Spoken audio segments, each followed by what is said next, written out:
I hope that you have comfortable seats. One of the challenges I had when I was still teaching, that was a lecture in a big hall, Thursday afternoon between 2 and 4, and with comfortable seats. So the students, I had to keep them awake. Anyhow, we are here in for the 7th session, not the 6th session, sorry, on subsequent developments of the Luxembourg Agreement and recent campaigns. We have 4 speakers. You have their bios in the files you have, but there are people who are watching it via Zoom, so or later via YouTube, so I'll read also the short or longer bios of the people who will present. The first one is Wesley Fischer, with whom we are in touch already for many, many years. Dr. Fischer is the director of research for the Conference on Jewish Material Claims Against Germany, which in short is Claims Conference, and for the World Jewish Restitution Organization, the WJRO. He heads the Claims Conference WJRO Looted Art and Cultural Property Initiative, which works with governments, museums, libraries, archives, and other repositories of artworks in Judaica in cooperation with Jewish communities worldwide to encourage provenance research and claims processes worldwide.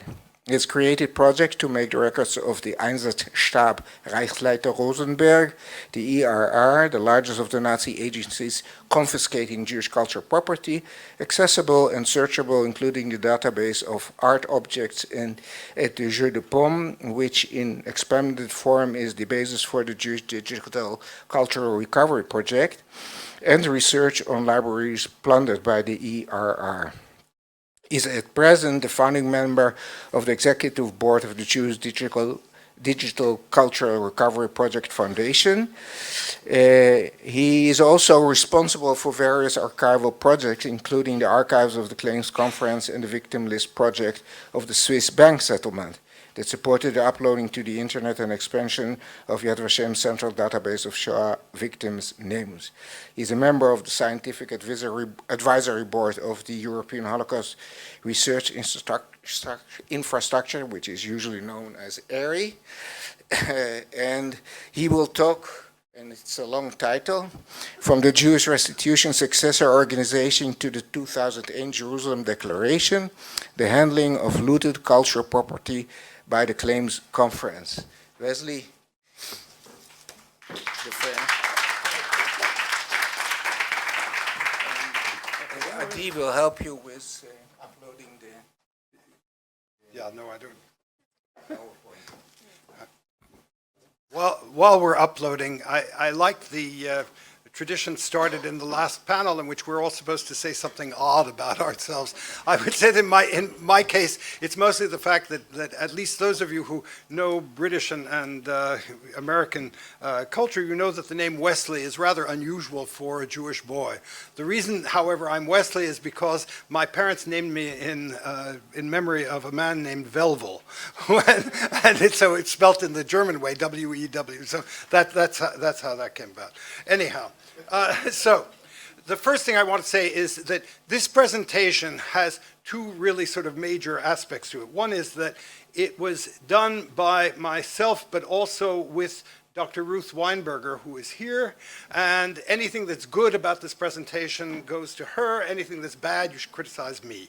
In effect, the next thing is that I'm going to try to help you with sort of main points in all this, because many of the presentations so far have actually covered some of the things that are on the slides and that I had in the talk. So this may be a way of getting through the rest of the afternoon more quickly, but I can't guarantee that.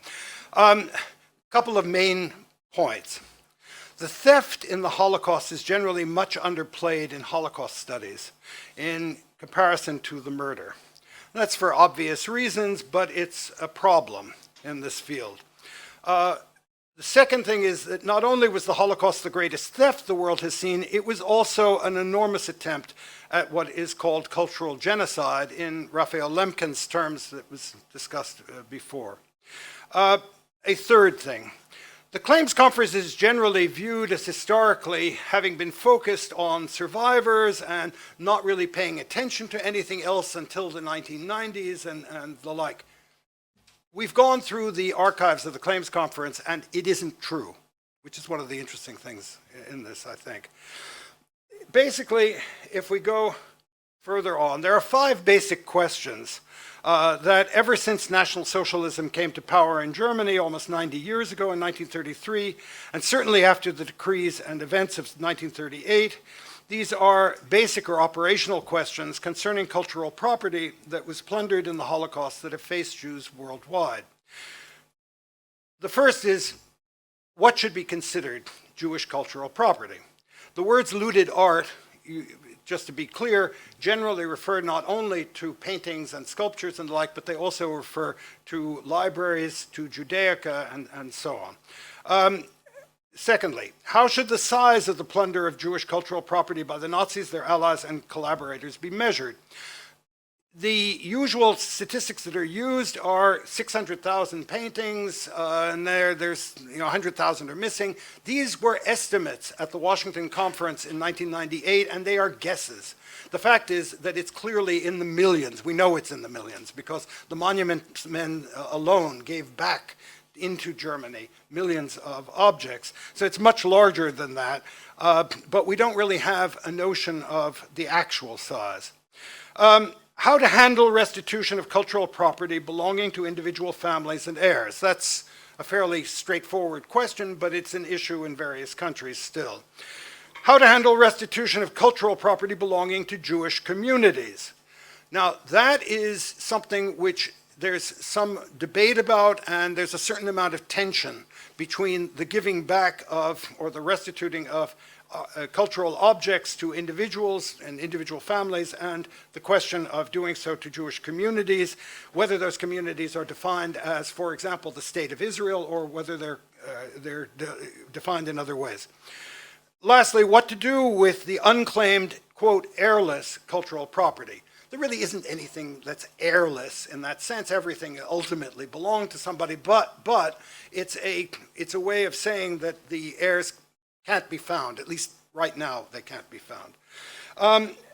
So over time, the questions have remained the same pretty much, but the answers to them and policies in this area have changed. If we look at Jewish attempts in intergovernmental conferences, what we see is, of course, the hero of that aspect of this, namely Nehemiah or Nehemiah Robinson. Ronald Zweig dealt earlier with this and talked about this a great deal, so I can skip this. But basically, it was Nehemiah Robinson who tried to get the governments to listen. And after the conclusion of the Paris conference, after the war, Jewish leaders and organizations started concentrating their efforts on the restitution of property more specifically. In the immediate post-war period, the decision was taken that rather than continue to try to convince the governments, Jewish attention turned to convincing the US military. And it's in November 1947, as already mentioned here, that the US military law 59 was passed. The US military recognized what came to be known as the Jewish Restitution Successor Organization, or the JRSO, which we'll talk about in a minute. I'd like to note the following, which comes from Leora Bilski, who is one of the chair people yesterday. Leora Bilski of Tel Aviv University has argued that there were major changes in international law that resulted from the early Jewish attempts at restitution after World War II, and they are, in her words, quote, from individual restitution of private property to collective restitution to the victim group. That had not existed before. From a backward-looking return to the status quo ante to a forward-looking restitution as a means for cultural rehabilitation and reconstruction. In other words, not just looking backwards and giving something back to where it came from initially and the like, but also looking to where it might be used in the future. And this is, of course, a major issue given the tremendous demographic shifts in where Jews and in where Jewish scholars were. Lastly, from a conception of, quote, property that's focused on the economic value of the cultural objects to a more holistic understanding of cultural objects as aspects of a Jewish culture that was to be reconstructed and rehabilitated. So, the Jewish Restitution Successor Organization. This is important because you've got some people here who then led the claims conference. Benjamin Ferencz, the gentleman in the middle, oh, I guess this doesn't show you on that, all right, anyhow. The gentleman in the front. Ben Ferencz was the Jewish Restitution Successor Organization's, JRSO's, first Director General.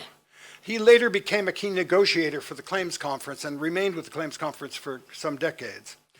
At his side was Saul Kagan, whom we'll see photographs of in a moment, who served as the JRSO's secretary, and he later became the Claims Conference's longtime executive vice president.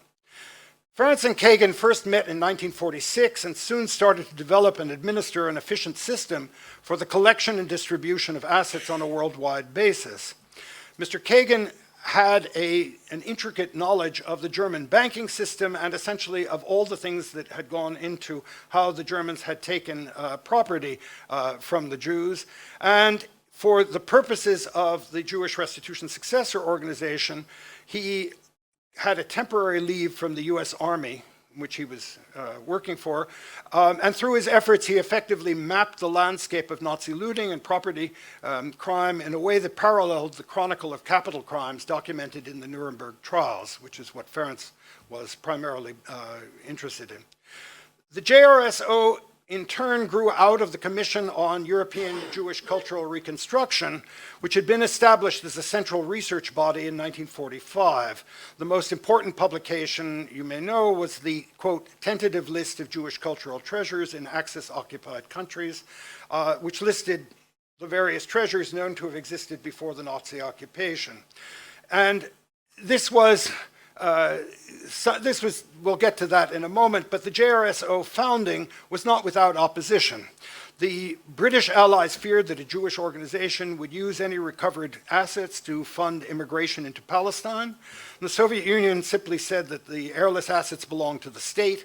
On the American side, it was General Lucius Clay, the American military governor, who promulgated in November 1947 Military Government Law 59, and essentially that was entitled Restitution of Identifiable Property. And although that was limited to the American zone, by December 31st of 1948, property worth some $250 million in then the price of the cash value, was restored to former owners living in some 60 countries worldwide. In essentially, in Saul Kagan and report on the GRSO's activities covering 1947-1972, he noted that scarcely a major Jewish community in the world failed to benefit from the redistribution of these treasures. A substantial share went to Jewish communities in Western Europe and aided in their struggle for cultural and spiritual reconstruction. This is beginning to be interesting because as we'll see, with the Jewish cultural reconstruction, which was involved with JRSO, there came to be the idea that they were giving everything, or pretty much everything, to Israel, the United States, 40% to Israel, 40% to the United States, 20% to the United Kingdom and other countries, and basically not dealing with the question of the reconstruction of Jewish communities that had been killed off, or had been terribly damaged by the Holocaust. It's not quite true. In any event, with the JRSO, at a certain point, the JRSO also distributed art objects. And these were secular art objects. They had come from Jewish museums, Jewish private homes that the Nazis had seized. And most of these objects were stored by the Americans in the Munich Central Collecting Point. In February 1949, the Munich Central Collecting Point transferred 11 crates containing nearly 700 art objects to the JRSO. These paintings were then shipped to New York in November 1949 and transferred to the storage rooms of the Jewish Museum in New York for further examination and appraisal by experts and art dealers. 35 of the paintings were shipped to the Bezalel Museum, now the Israel Museum, after they had undergone some necessary restoration.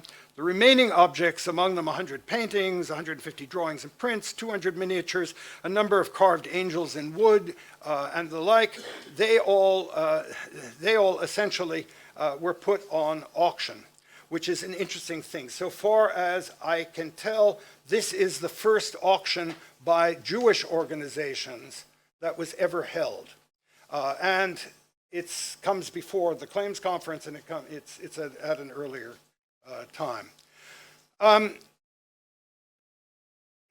The definition of Jewish cultural property.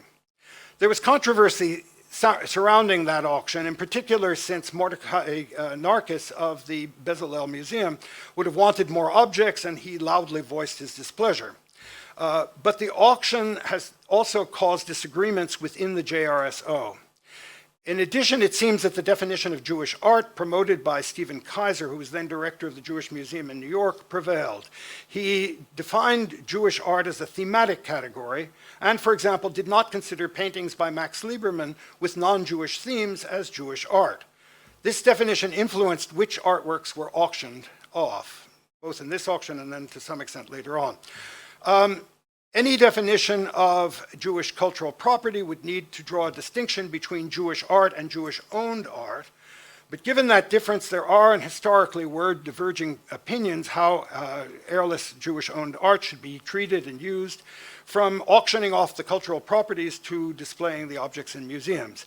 It took until the 2009 Terezin Declaration for there to be a kind of definition that clearly included the question of Jewish cultural property, including sacred scrolls, synagogue and ceremonial objects, as well as libraries, manuscripts, archives, and records of Jewish communities, and the like. Jewish Cultural Reconstruction, or the JCR, was originally a research entity led by Salo Baron, by Hannah Arendt and others. It became the agent for the JRSO in 1947, but legally everything had to be signed off by the JRSO, and in effect, its policies were forward-looking, as I previously mentioned. It was forward-looking in the sense that it was following where Jews and Jewish scholars were likely to go. So that's the 40% to Israel and the 40% to the United States and 20% to the UK and others. As Jewish life in Europe has revived, there's growing resentment of those JCR policies. And that is actually part of what is seen as the assumption that everything that was being done, including being done ultimately by the Claims Conference, was following the same notions. But we'll see it was actually not. So next, the Claims Conference is founded in 1951, and we've been discussing the Luxembourg Agreement, of course. The discussion up until now has been essentially all on Protocol 1, on the individual compensation to Nazi victims. This is a discussion about Protocol 2, the allocations program. So, in effect, you have for Protocol 2, the Claims Conference receiving the sum of 450 million Deutsche Marks, or about $110 million at the time, for relief, rehabilitation, and resettlement for the Claims Conference, and the Claims Conference Institutional Allocations Program was thus born. Now, I have a couple of things. We'll come back to this in a moment, but first of all, notice that the leadership of the Claims Conference had essentially had a lot of experience coming from the JRSO and the previous matters. So it's not, and of course Goldman also from the World Jewish Congress had that, but Nehemiah Robinson, Benjamin Ferencz, and Saul Kagan, clearly at least, they all had major leadership roles before the Claims Conference was founded, and that had a huge impact on the Claims Conference for the years to come. And I mean, Nehemiah Robinson passed away in '64, but Saul Kagan became executive director at the Claims Conference's founding in 1951, and he remained involved for the next 6 decades until his death in 2013. So it's quite a bit of influence. Now, on the 13th of March, 1952, the Claims Conference affirmed its position vis-a-vis unclaimed heirless property by noting that the organization was formed on the premise, quote, to guarantee that Jewish assets confiscated during the Nazi regime, for which there are neither heirs nor claimants, not remain with those who participated in or profited from the pillage, but be made available to representative Jewish organizations for the relief, rehabilitation, and resettlement of hundreds of thousands of needy survivors of Nazi persecution. The Claims Conference stance was therefore very much in line with that of the JRSO, which was its political and logistical predecessor. The Claims Conference is not a legal successor to the JRSO, but obviously there's a tie. In a 1964 report that was issued by Nahum Goldman and the Claims Conference, he recapped the organization's first dozen years by noting that in 1952, the main responsibilities were attaining 2 major objectives. 1, to obtain funds for the relief, rehabilitation, and resettlement of Jewish victims of Nazi persecution, and to aid in rebuilding Jewish communities and institutions which Nazi persecution had devastated, and 2, to gain indemnification for injuries inflicted upon individual victims. In other words, if you look at the idea of what it meant at the time for there to be relief, rehabilitation, and resettlement of the Jewish victims of Nazi persecution, you realize that a large part of this has to also be educational and cultural, and that's part of what I think I'm trying to drive at. The influx of money following the Luxembourg Agreement allowed the Claims Conference's allocation department to address the topic of cultural and education reconstruction, mainly by dedicating in its first couple of years around 15% of its cultural budget. The allocation grants focused above all on the revitalization of Jewish education and learning centers, as well as on the research and documentation of the, quote, Jewish catastrophe, word Holocaust was not yet used, carried out by institutions such as the Wiener Library in London, the Centre de Documentation Juive in Paris, the YIVO Institute for Jewish Research in New York, and essentially there was funding to older institutions, indeed to countries, to about 10 countries around in Europe as such, and this was done in addition to the question of newer institutions and the like.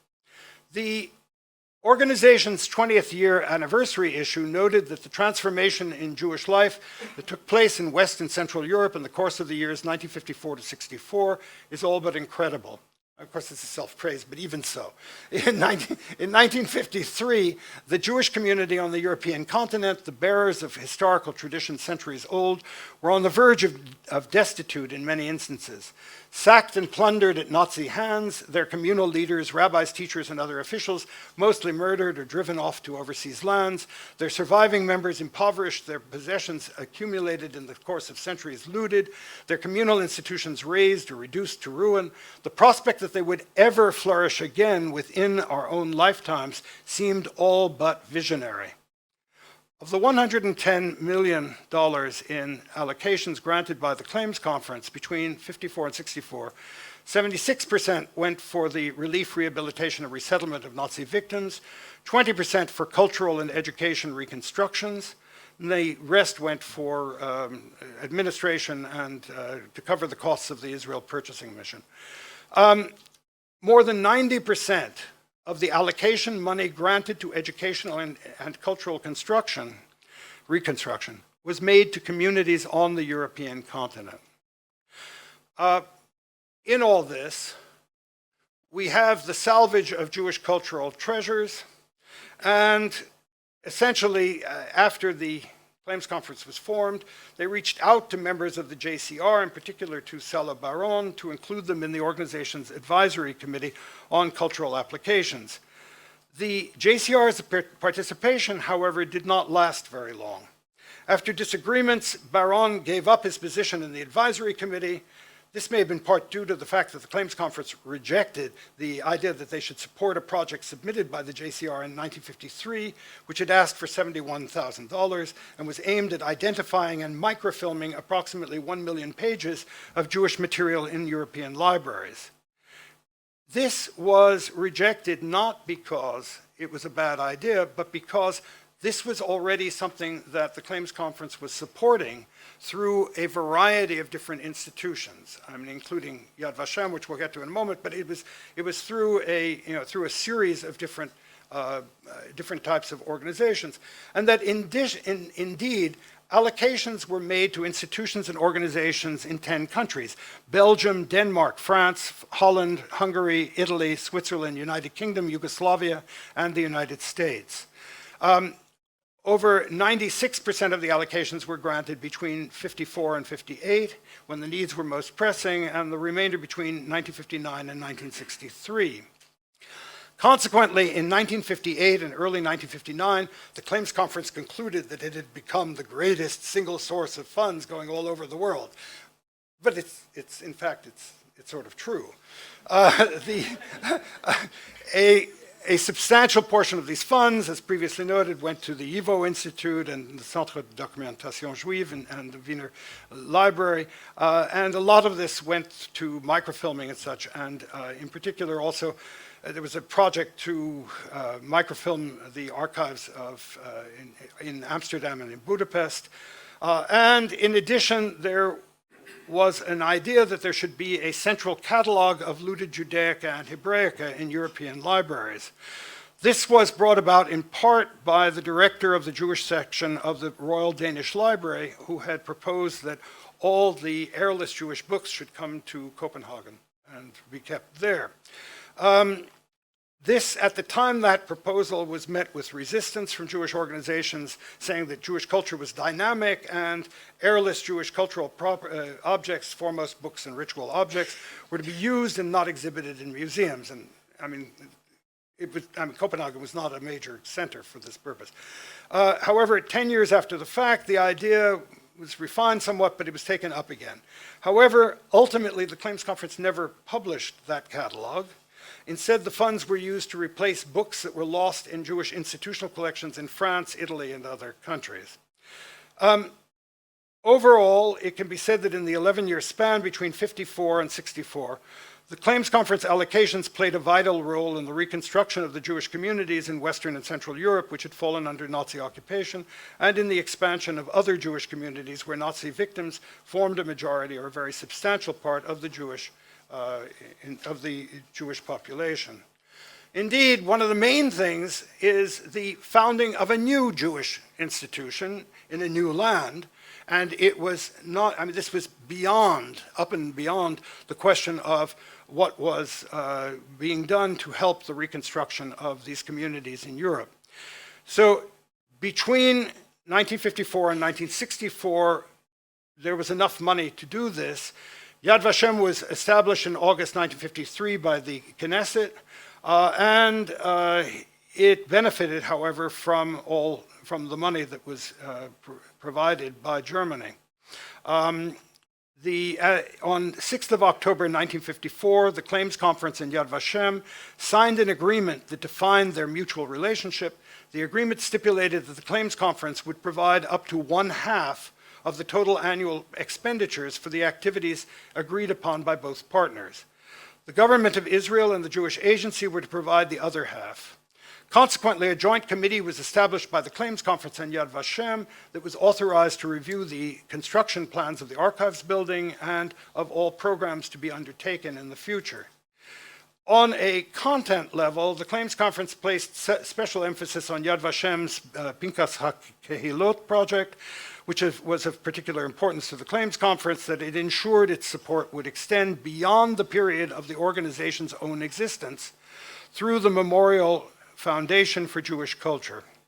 And in general, the assistance given in this was quite great. It included payments for the gathering of the archives of Vienna's Documentation Center, the Slovakian Jewish Department of Documentation, the Jewish Historical Committee in Munich, and the underground ghetto records of Warsaw and Bialystok, as well as files of the Reichskanzlerei and the Einsatzgruppen. This was followed by the microfilming of the International Tracing Service. Those of you who are from Yad Vashem may recall that there are these earlier microfilms. A collection of 21 million cards and documents, which was defined as casting a light on the fate of Jewish concentration camp prisoners and slave laborers, numbering some 3 million. The anticipated end of the claims conference. Don't say Kaddish yet. From the early 1970s until the mid-1990s, the interest in Holocaust-related matters was seen to subside. The 1979 Claims Conference report noted that the conference objectives in the field of relief and rehabilitation of Jewish victims of Nazi persecution have essentially been achieved. And in effect, there was this expectation that the Claims Conference would close its doors. The last payments from all of this in the Protocol 2 came forth in the 1960s, and therefore there was a question as to whether or not the Claims Conference would continue. There was establishment of the Memorial Foundation for Jewish Culture in 1965 by the Claims Conference with its last allocation money. The Memorial Foundation was envisioned to serve as a living memorial to the 6 million Jews and to reconstruct Jewish cultural life around the world. But it kind of didn't happen this way. I don't mean the Memorial Foundation, it's just the more general matter. You have the end of the JRSO during this period as well. The JRSO took over JCR in 1951, as we've discussed. In 1952, the JRSO uncovered a collection of 400 paintings in Berlin that were important. But by 1975, the JRSO gradually handed over its responsibilities to the Claims Conference. In 1984, there was a Judaica auction at Sotheby's that suddenly meant that the JRSO was brought back to life for a short period of time. These were books that had been taken from the rabbinical seminary in Berlin, the Hochschule für die Wissenschaft des Judentums, and they were, surprise, surprise, the books had all been taken to New York and were in the possession of Dr. Alexander Gutman, later a professor emeritus at Hebrew Union College, who had smuggled the books out of Germany and into the United States. Basically, the discussions about this with the JRSO, he wanted to put the books on auction, but what happened in the courts was that the JRSO recommended that the disputed Judaica should be handed over to a newly established foundation, the Judaica Conservancy Foundation, consisting of the Jewish Theological Seminary of America, the Yeshiva University in New York, the Hebrew Union College in Cincinnati, the Hebrew University in Jerusalem, the Leo Baeck Institute in New York, as well as the Leo Baeck Institute in London. I don't know why the Leo Baeck Institute in Jerusalem is not included, but anyhow. In terms of things that started happening during this period, remember the expectation is that the Claims Conference is going to close its doors. One of the things that was clearly most major was the reunification of Germany. The Claims Conference did make attempts throughout the 1970s and 80s for there to be some contribution to this, to all of this by the GDR. However, that really didn't go forward.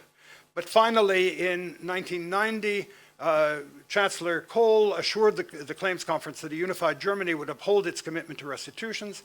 And eventually, Germany made the 30th of June, 1993, the filing deadline for movable property, including cultural and religious objects. And the Claims Conference was named the Successor organization. There wasn't any real need for the JRSO at that point. It's time, yes, I understand. Okay, I knew this was going to happen. All right, you're going to have speed, we're going to have speed reading. It's not going to be reading even. All right, so there was in East Germany, there was created a successor organization. There were artworks that were claimed and so forth. Interesting. This particular picture is of a weather vane that was in a synagogue in a small town near Berlin that the community no longer existed, the synagogue no longer existed. Nobody claimed this, and this therefore was on loan, it still is on loan from the Claims Conference to a local museum. In effect, all of the matters in regard to this type of property in the GDR have been resolved over the years, and that's no longer such an issue as such.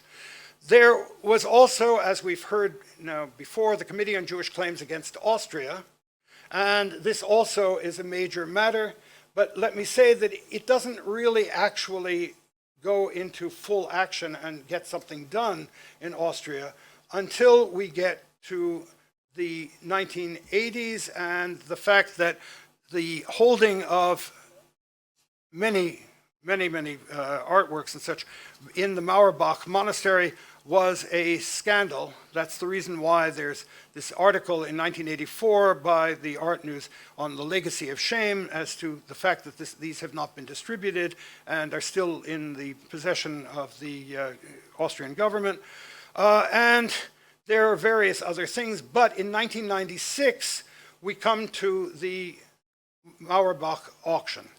The Mauerbach auction in 1996 did give the possibility to people to make individual claims, and it also worked so that there was then the sale of a great many things that remained, and the sale provided some $14 million, if I remember correctly, that were made available then to survivors from Austria.